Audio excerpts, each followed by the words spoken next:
Muy buenos días, hermanos. Estamos aquí. Tuvimos un problema técnico grave ayer y no pudimos entonces completar la grabación de la escuela sabática. Pero sí lo vamos a hacer ahora en horario muy temprano.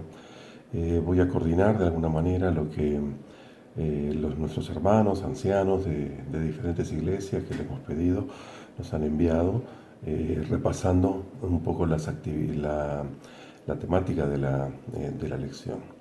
Ustedes saben que la temática de la lección este mes es acerca de la interpretación en la Biblia, cómo comprender, cómo entender, y eso es importante. Más que importante, es indispensable verdaderamente hacerlo de manera correcta. Muchos se han extraviado, por eso han surgido tantas religiones, desde principios, desde pensamientos que han generado distorsión en la interpretación de la Biblia. Esta semana vamos a hablar acerca del libro del Génesis, específicamente la creación. Pareciera que todos los cristianos deberíamos estar de acuerdo en cuanto al origen del ser humano, porque la Biblia es muy clara. Sin embargo, existen varias interpretaciones que distorsionan completamente el principio bíblico de la creación, de un Dios amante, de un Dios que crea por amor a su criatura y le da un entorno, un mundo perfecto en el cual desarrollarse, en el cual crecer, y le da la libertad de elegir estar con Él, la libertad de que Él sea su Dios, y la criatura elige mal. El libro del Génesis nos enseña los principios bíblicos. Todos los principios bíblicos están en el libro del Génesis, desde la Trinidad, la creación, el sábado, el comienzo del mal, el Mesías, el diluvio, el pacto de Dios con el hombre, la Torre de Babel.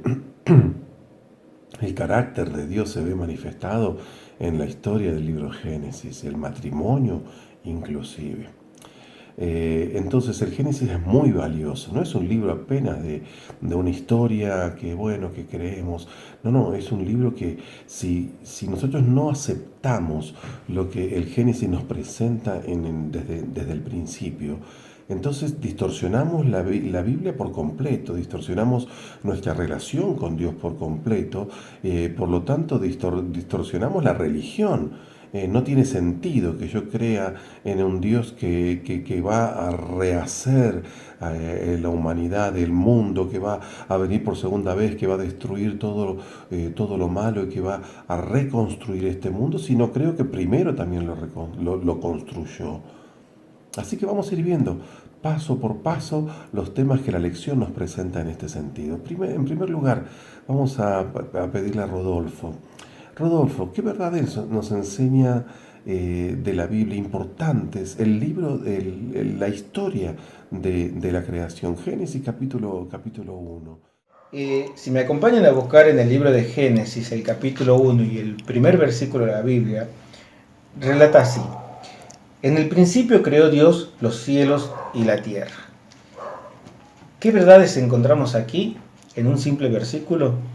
Que Dios es el creador absolutamente de todo y que tiene el poder de crear. Nosotros fuimos creados. En un momento específico Él decidió crearnos. Nos amó desde un principio y es por eso que somos sus hijos. Él es nuestro papá, Él es nuestro Padre Celestial, que nos ha dado vida y con muchísimo amor nos ha creado para que nosotros fuésemos sus hijos. Fuimos creados por un momento específico y absolutamente en el principio. Por ende, esto significa que Dios existió desde antes de la misma creación. Siempre existió Dios. Eso no debemos dudarlo nunca. Él creó todo. Hizo un conjunto en la creación. Y en ese conjunto fuimos nosotros parte de la creación. Nos tomó desde el barro y formó al hombre. Y nos dio con su propio aliento vida. Por eso debemos enfatizar esto. Nosotros no somos huérfanos. Nosotros fuimos creados por el poder y el amor de Dios. Él es nuestro papá. Sin duda, nosotros no somos frutos de la casualidad. No venimos de la evolución, como la filosofía humana, sobre todo la filosofía de Darwin, que se instaló en la Tierra, hace creer a la humanidad que nosotros formamos parte de la evolución. Pero si nosotros nos dirigimos a la Biblia, encontramos en ella la verdad absoluta, que fuimos hechos desde sus propias manos. ¿Quién fue la gente de la creación? Para ello vamos a ir al libro de Juan. Me acompañan ustedes con sus Biblias. En el capítulo 1 y el versículo 1 al 3 nos dice lo siguiente: en el principio era el Verbo, y el Verbo era con Dios, y el Verbo era Dios. Este era en el principio con Dios. Todas las cosas por Él fueron hechas, y sin Él nada de lo que ha sido hecho fue hecho. Podemos aquí ver que Dios y Jesús eran uno solo, Dios Padre y Dios Hijo. El Verbo era el Hijo. Vamos a pensar un poquito también qué hubiese pasado si Dios no hubiese creado un plan de salvación. El Génesis encierra eso, la creación y el mismo plan de salvación. Vamos a buscar en el libro de Hebreo, vamos a ir a Hebreo capítulo 1 también, y el versículo 1 y 2 dicen lo siguiente: Dios, habiendo hablado muchas veces y de muchas maneras en otros tiempos a los padres de los profetas, en estos postreros días nos ha hablado por el Hijo, a quien constituyó heredero de todo y por quien asimismo hizo el universo. Acá también nos relata que Dios mismo con el Hijo fueron los creadores de todo. Ahora hay una pregunta muy interesante. Dios nos amó tanto que también envió a su único Hijo a morir por nosotros. Él nos rescata después del pecado. Nos redime ante el Padre. Él mismo murió porque Él mismo nos dio la vida. Y siendo Él dueño absoluto de la vida, Él puede devolvernos a nuestro Padre, a nuestro Creador, como fue creado en un principio, sin mancha, sin pecado el ser humano. Entonces, pensemos que la importancia de la muerte de Jesús en la cruz. La Biblia nos enseña mucho acerca del gran amor y el sacrificio por la humanidad. ¿Te pusiste a pensar si alguna vez en tu existencia, de dónde vengo, por qué estoy aquí, qué significado tiene la vida? ¿De qué nos sirve pensar que fuimos creados por Dios? Imaginemos si no creyéramos esto, ¿qué sucedería con nosotros? ¿Cómo me vería yo a mí mismo? ¿Qué pensaría? Son muchas interrogantes, muchas preguntas, ¿verdad? Pero la Biblia se ha encargado, mejor dicho, Dios a través de la Biblia se ha encargado de contestarnos todas estas interrogantes. Vimos y abordamos la pregunta número 1, que Dios nos creó. Dios creó el cielo y creó la tierra, nos creó a nosotros. Si seguimos leyendo el capítulo de Génesis, vamos a ver cómo Él nos ha creado. Y tenemos un motivo por qué estamos acá en este mundo, por amor. Dios nos creó simplemente porque nos amó desde un principio. Fuimos escogidos, dice la palabra, desde antes de la fundación del mundo. En la Biblia encontramos muchas reseñas de que nos hablan acerca de este gran amor creador y de la importancia de que tú y yo estemos aquí en este mundo, en este tiempo, en este momento de la vida de este mundo. No somos, como dijimos hace un rato, huérfanos de nuestro Padre Celestial. Somos sus hijos y Dios tiene un propósito para ti y para mí. ¿Por qué fuimos hechos? ¿Por qué fuimos creados? ¿Por qué vinimos a este mundo? Nada es por casualidad. Dios nos dio el pleno conocimiento, el libre albedrío de poder elegir, de poder razonar y de poder pensar de que somos sus hijos. Simplemente, queridos hermanos, debemos saber que Dios nos amó y que le pertenecemos. Él nos redimió una vez en la cruz y lo hizo por amor. Entonces, pensemos y reflexionemos en ese gran amor que tuvo Dios en un principio, porque este día habló desde el principio. Entonces, Dios nos amó y por eso fuimos creados. Por eso estamos aquí. Elijamos el camino de la vida para poder tener vida eterna. Ahora bien, la lección también nos habla de la creación en días literales, contraponiéndolo con el pensamiento de otras iglesias, de una creación en días que se corresponden en realidad a miles y hasta millones de años. Es que nosotros creemos en la Biblia o no creemos. Ese es nuestro pensamiento, hermano.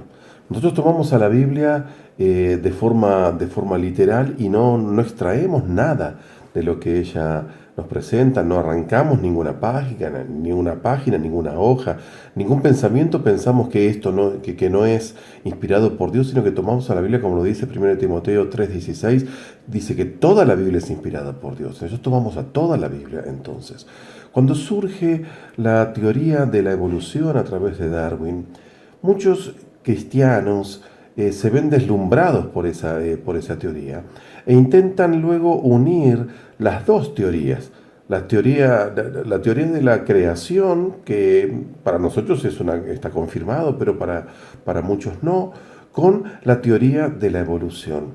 Entonces adaptan a la Biblia a la teoría de la evolución. No es que adaptan a la evolución, la teoría de la evolución a la Biblia, no, toman la Biblia, la distorsionan, la modifican y entonces tratan de que la teoría de la evolución, de que la Biblia concuerde con la teoría de la evolución. Esto lo ha hecho la Iglesia Católica, esto lo han hecho iglesias como los Testigos de Jehová, esto lo han hecho otras iglesias evangélicas también. Pero nosotros nos mantenemos firmes en que lo que la palabra de Dios dice y señala como días literales son días literales. ¿Por qué decimos eso? Si leemos Génesis capítulo 1, versículos 3 al 5, nos dice lo siguiente. Ustedes pueden tener allí su Biblia también para leerlo. Dice, en el primer día de la creación, y dijo Dios, sea la luz, y fue la luz. Y vio Dios que la luz era buena, y separó Dios la luz de las tinieblas.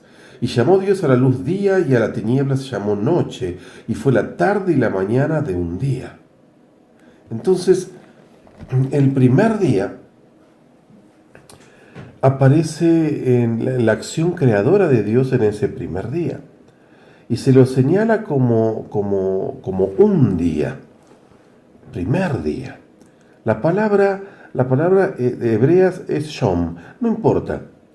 Lo importante es que esa palabra está en singular, no en plural. La Biblia tiene una manera de expresar un singular compuesto.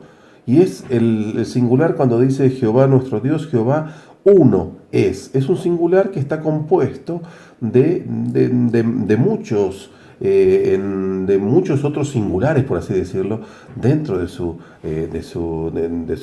expresión. Es un uno, pero que implica un grupo. Ahora, cuando se refiere a los días de la creación, podría utilizar bien esa manera de describir, pero no, lo describe de esta otra forma, lo describe como uno y punto. Ahora, ese uno viene como resultado de la tarde y la mañana también, y la Biblia lo señala en todos los días de la creación. Entonces señala que el producto de una tarde y de una mañana, como luego lo sigue señalando la Biblia a lo largo de toda la historia del pueblo hebreo, esa tarde y esa mañana entonces dan como resultado en la formación de un día. Cada día identificado con primero, segundo, tercero, pero fue la tarde y la mañana del día segundo, fue la tarde y la mañana del día primero. El hombre no comprende cómo Dios lo hizo, pero lo aceptamos por fe, por supuesto que no lo entendemos. Pero otro dato interesante es que así como Dios lo hizo en el jardín del Edén, lo volverá a hacer. Y dice 1 Corintios 15:52 que en un instante, en un abrir y cerrar de ojos, Dios va a volver, va a transformar la tierra en el jardín del Edén que fue en un principio. Entonces, cabe esta pregunta.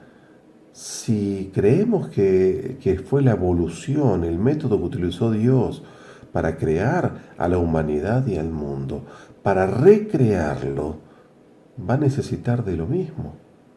¿Va a volver a hacerlo a través de millones de años? Por supuesto que no. Pero también debe ser aceptado por la fe, porque nuestro Dios es un Dios que se manifiesta y al cual se lo conoce a través de la fe. Vamos también a ir al pensamiento que encontramos en el día martes. En el día martes, entonces, se nos habla específicamente acerca del sábado en la creación y del sábado hasta el sábado creado por Dios, avanzando hasta nuestros días y llegando a las expresiones que encontramos en el Apocalipsis. Le hemos pedido a Carlos que pueda desarrollar este pensamiento que está en nuestra lección. Bueno, sí, vamos a hablar de la escuela sabática, especialmente del día martes. En este Génesis, aquí nos toca hablar del sábado y la creación. Ese gran Jehová había puesto los fundamentos de la tierra, había vestido a todo el mundo con un manto de belleza, había colmado al mundo de cosas útiles para el hombre, lo había creado todo en base y en objetivo mirándolo al hombre. ¿Sí? La gran obra de esta creación ha sido hecha por él en 6 días. Pero como no podía estar ausente, estando Dios, estar ausente su ley que es eterna, y dentro de esa eternidad el Señor quiso mostrarle también al hombre su ser predilecto, su máxima creación, a su semejanza. Entonces le quiso mostrar una parte de la ley, y esta parte de la ley es la que menciona aquí en el capítulo 2 del Génesis. Acompáñeme el que tiene la Biblia. Dice en el versículo 1 del Génesis 2: fueron acabados los cielos y la tierra y todo el ejército de ellos, y acabó Dios en el día séptimo la obra que hizo, y reposó en el día séptimo de toda la obra que él hizo. Bendijo Dios al día del sábado, lo santificó, porque en él reposó de toda la obra que había hecho en la creación. Qué lindo ejemplo, qué claro ejemplo, que el Señor, terminada la majestuosidad de su obra, él vio que el sábado era esencial para el hombre, aún en el paraíso, porque necesitaba dejar de hacer todo lo que hacía. Él veía que necesitaba el sábado para que recordarse de que Dios existe.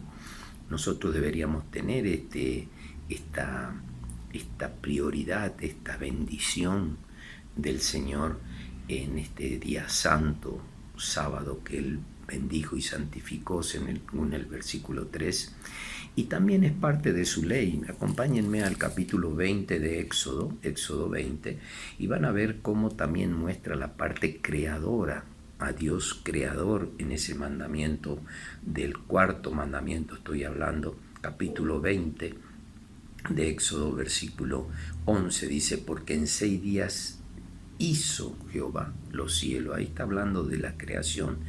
Esto se compone desde el Génesis hasta el Apocalipsis, porque mira, yo te voy a pedir que me acompañes también al Apocalipsis, en el capítulo 14 de Apocalipsis, cuando habla del triple mensaje angélico, el que nuestra iglesia se ocupa tan fervorosamente de programar y editar muchos mensajes referentes a este triple mensaje. El primer ángel, dice Apocalipsis 14, versículo 6, dice: vi volar en medio del cielo otro ángel que tenía el evangelio eterno para predicarlo a los moradores de la tierra, a toda nación, tribu, lengua y pueblo, y diciendo a gran voz: temed a Dios y dadle gloria, porque la hora de su juicio ha llegado, y adorad aquel que hizo los cielos. Ahí también te está mostrando al Dios creador, el mensaje, ese triple mensaje angélico, el mensaje también que nosotros predicamos como iglesia, habla de un Dios creador al que hay que adorar. Fíjate que en la pregunta también que está al pie dice el mandamiento del sábado se menciona directamente como la base para adorar al Creador. Esa asociación directa con el sábado, ¿qué relación tiene con los acontecimientos de los últimos acontecimientos del mundo? Bueno, nosotros hemos podido ver cómo actuó la naturaleza con esta cuarentena del coronavirus. Hemos visto que los ríos renacieron, los animales volvieron a las ciudades, la naturaleza gime, como dice Romanos, y como dice el apóstol Pablo, gime aún a la venida de su Hacedor. Pero esto muestra cómo cuando se descansa, también la naturaleza descansa. Es necesario este día que Dios apartó para nosotros. Y por supuesto el enemigo de Dios también pretende ser adorado.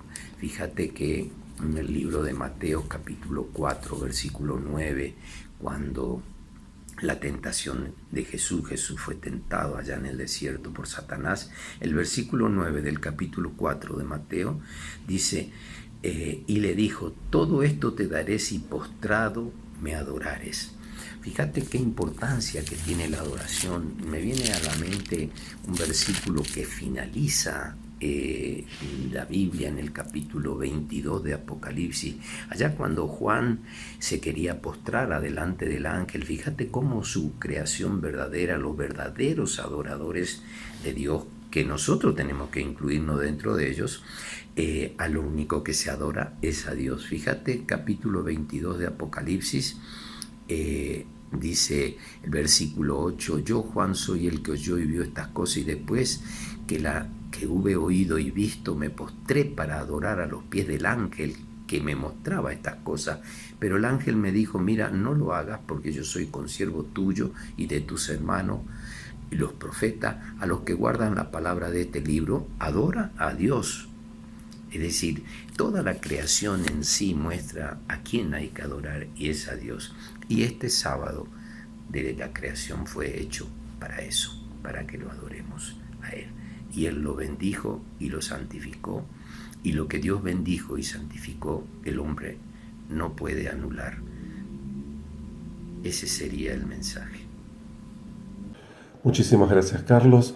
Y ahora vamos a llegar a otra de las instituciones que fueron creadas por Dios en el Jardín del Edén. Fíjense como si nosotros, como cuando nosotros descreemos de los orígenes, en realidad estamos descreyendo de todo en la Biblia. Descreemos del día de reposo, entonces, porque si fue creado y fueron millones de años en realidad, entonces, ¿qué sentido tiene? Y descreemos también de otra institución, como es el matrimonio. El matrimonio fue establecido por Dios en el Jardín del Edén. Juan Cáceres, de la iglesia de Miguel Ortiz. ¿Cómo entendemos al matrimonio? ¿Cómo entendemos la composición del matrimonio, la creación del matrimonio bíblico? Feliz sábado para todos, que Dios nos acompañe en este día. En los últimos años fuimos testigos de enormes cambios en cuanto a la definición de matrimonio, cambios que destruyen la esencia misma de esta institución. Estos cambios nos hacen pensar, ¿qué dice la Biblia con respecto al matrimonio? Voy a tomar solo un texto, hay muchos más, para desarrollar el tema de manera breve. Busquemos Mateo 19, versículos 3 en adelante. El contexto de este versículo está en los versículos 1 y 2, en el cual dice que Jesús fue a las regiones de Judea, del otro lado del río Jordán, y allí le siguieron grandes multitudes, y sanó allí. Entonces aparecen unos personajes conocidos y que son los fariseos, diciendo en el versículo 3, tentándoles diciendo, ¿es lícito que el hombre o al hombre repudiar a su mujer por cualquier causa? Esa es la pregunta que les hace los fariseos a Jesús. Pero Jesús no le responde inmediatamente, porque él quería que comprendieran cabalmente que el matrimonio es sagrado. No hay de eso me caso hoy, pruebo y luego me separo. Por ello dice en el versículo 4, vamos a leer, él respondió y le dijo a los fariseos, no habéis leído, que el que los hizo al principio, varón y hembra, los hizo. Ustedes saben que este texto se está refiriendo a la cita que aparece en Génesis 1:27, casi textual. Cuando Dios hizo al hombre, varón y hembra los hizo. Pero fíjense también en el versículo 5, y le dijo, y por esto el hombre dejará a su padre y a su madre y se unirá a su mujer, y los dos serán una sola carne. Que también cita a Génesis 2:24. Habla de esa unión que Dios realizó y formó allí en el Edén. Jesús toma su tiempo para desarrollar el tema de revalorizar la santidad del matrimonio entre un hombre y una mujer.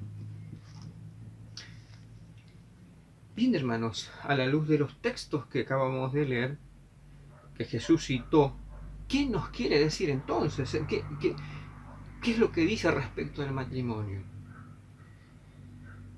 En primer lugar, el matrimonio es creado por Dios en el mismo origen del mundo, es decir, en la creación. Y en segundo lugar, podemos decir que esto sucede entre un hombre y una mujer. Ahora, este concepto se aclara aún más a la indicación que da Dios a los primeros padres en Génesis 1:28, donde le dice, fructificad y multiplicaos. El matrimonio instituido por Dios es una relación monógama heterosexual entre un hombre y una mujer. Por último, al final, Jesús responde la pregunta de los fariseos. La pregunta de los fariseos que citan en el versículo 3, ¿es lícito al hombre repudiar a su mujer por cualquier causa? Jesús responde en el versículo 9, donde dice, y yo os digo que cualquiera que repudia a su mujer, salvo por causa de fornicación, y se casa con otra adúltera, y el que se casa con ella, con la repudiada, adultera. Entonces, el único motivo para deshacer el matrimonio es el adulterio. El matrimonio es un compromiso mutuo para toda la vida entre el esposo y la esposa, y entre la pareja y Dios. Muchas gracias, Juan, muy claro. Ahora, entonces, la introducción de otros sistemas llamados luego matrimonio no es otra cosa que el intento de Satanás de confundir y de justificar luego esa confusión y tratar de atribuir a Dios exactamente lo que la Biblia condena. La Biblia no condena al homosexual, no lo condena a él específicamente, condena la acción de la homosexualidad. La homosexualidad está condenada, no es el camino que Dios quiere para la humanidad, pero Dios quiere la salvación de quien elige ese camino, como quiere la salvación de quien elige el camino del robo, quien elige el camino de la promiscuidad, quien elige otro camino. Dios nos demostró ya a través del Génesis, específicamente estamos viendo cómo Dios nos demostró ya su amor, su intención de salvar a todos, de que nadie perezca, sino que todos procedan al arrepentimiento. Y encontramos que el Génesis tiene una línea teológica, una línea que no se interrumpe con el resto de la Biblia. El Génesis entonces nos presenta a un Dios que crea y que a medida que va creando va viendo que queda bien hecho y que es bueno en gran manera. No nos muestra a un Dios que va creando y luego se retira, pero la criatura o lo creado sigue perfeccionándose hasta llegar a ser bueno. No, la Biblia nos muestra a un Dios que crea y su creación es buena. Crea al hombre y lo crea con participación física activa de él mismo, transmitiéndole él la vida. Pone a ese hombre en un jardín perfecto que fue creado con anterioridad para que satisfaga todas las necesidades que ese ser humano iba a tener, físicas, mentales, emocionales, todas sus necesidades. Y estaba la necesidad también espiritual, que era satisfecha por la presencia de Dios constante cada día. Al atardecer, se nos dice, se encontraba con Adán y eso satisfacía espiritualmente a Adán también. Ahora ese Dios le da la libertad al hombre, libertad de elección. Hasta ese momento el hombre, hasta no poder elegir lo bueno o lo malo, el hombre estaba obligado a estar con Dios. Sin embargo, ahora Dios le da la posibilidad al hombre de elegir y el hombre elige mal. Adán y Eva, hombre, humanidad, eligen mal. Y como eligen mal, quedan apartados por su propia elección, asumiendo las consecuencias eternas de la muerte, la desaparición. Pero Romanos capítulo 5, versículo 12, nos menciona a este Dios amante que no se resigna a perder a su criatura, sino que Él se acerca al hombre de alguna forma, de alguna manera, sorprende no solo al hombre, sino que sorprende a la creación completa. Y entonces dice Romanos capítulo 5, versículo 12. Por tanto, como el pecado entró en el mundo por un hombre y por el pecado la muerte, así la muerte pasó a todos los hombres por cuanto todos pecaron. Fíjense cómo el apóstol Pablo se toma de lo que dejó el Génesis, la historia del Génesis. El apóstol Pablo no la contradice en ningún momento, sino que toma de esa historia y ahora explica teológicamente lo que sucedió. El pecado ahora no solo quedó en Adán y Eva, sino que pasó a toda la humanidad. ¿Y qué significa eso? Que pasó también la muerte. ¿Y qué significa eso? Que la humanidad está condenada. Pero hay un regalo del cual el apóstol también nos habla. El regalo es la vida eterna en Cristo Jesús. Y Él nos dice claramente, porque la paga del pecado es muerte. Mas el regalo, la dádiva de Dios en Cristo Jesús es vida eterna. Ese es el amor de Dios manifestado. Y fíjense que en Primera de Corintios también, Primera de Corintios capítulo número 15, en el versículo número 47, así también está escrito, fue hecho el primer hombre Adán alma viviente y el postrer hombre espíritu viviente. San Pablo introduce el pensamiento de los dos Adanes.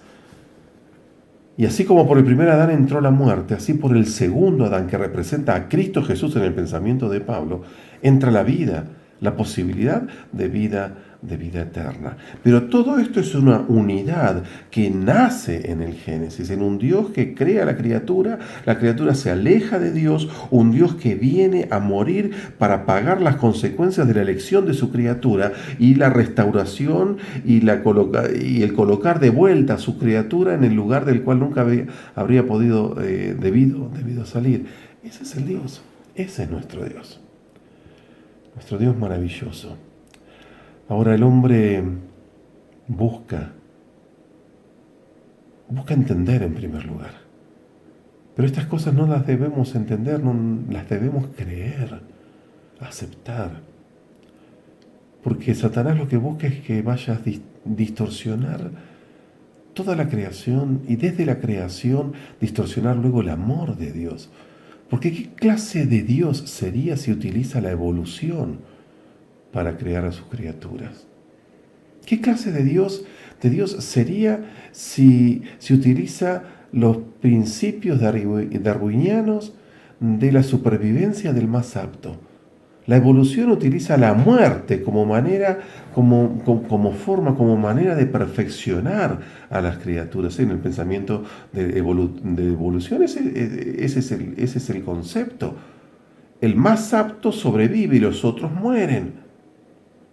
Y entonces ese más apto que adquirió alguna característica especial, por eso sobrevivió, va a engendrar hijos que tengan su propia característica y así se va a ir dando el perfeccionamiento. Pero Dios no nos dice que Él creó a través de la muerte. No, la muerte es la creación de Satanás. La muerte es la consecuencia de la separación de Dios. Dios creó a su criatura para que viva eternamente. Dios creó a través de la vida. Dios transmitió vida. Tanto es así que lo siguió haciendo inclusive cuando la criatura decidió apartarse de Él.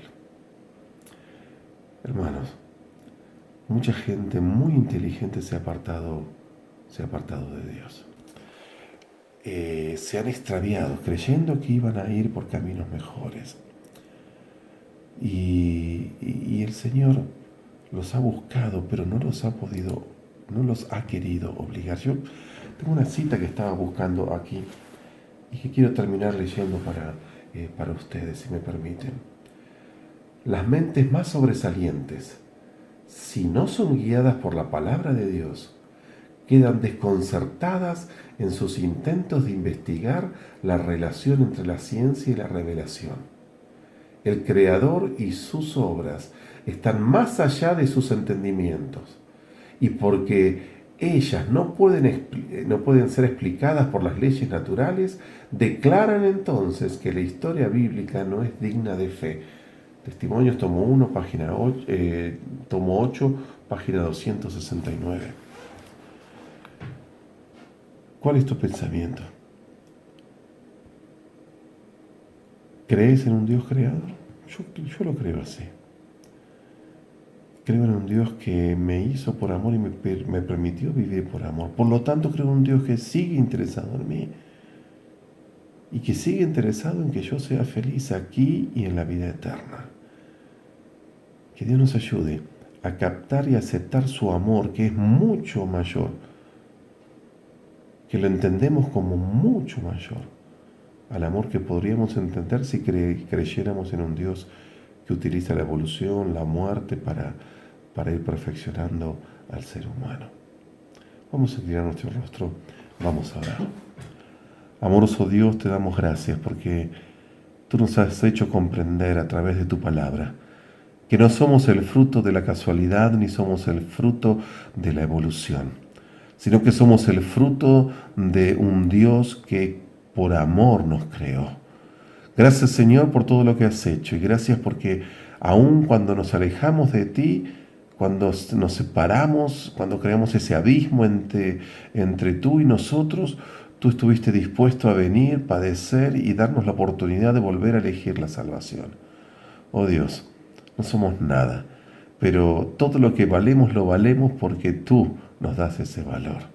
Ayúdanos, Señor, a aceptar la salvación que tú nos has regalado y ayúdanos a vivir de tal manera que cuando tú vengas a buscarnos podamos levantar nuestros brazos y reencontrarnos contigo y reencontrarnos con quienes vivieron antes que nosotros, incluido Adán, del cual aprenderemos tantas lecciones según tú nos has dicho.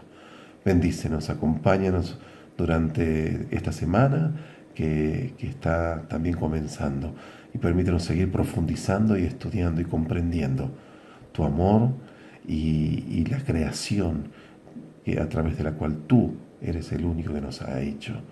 Gracias, Señor, por esa certeza. Oramos a ti en el nombre de Jesús. Amén.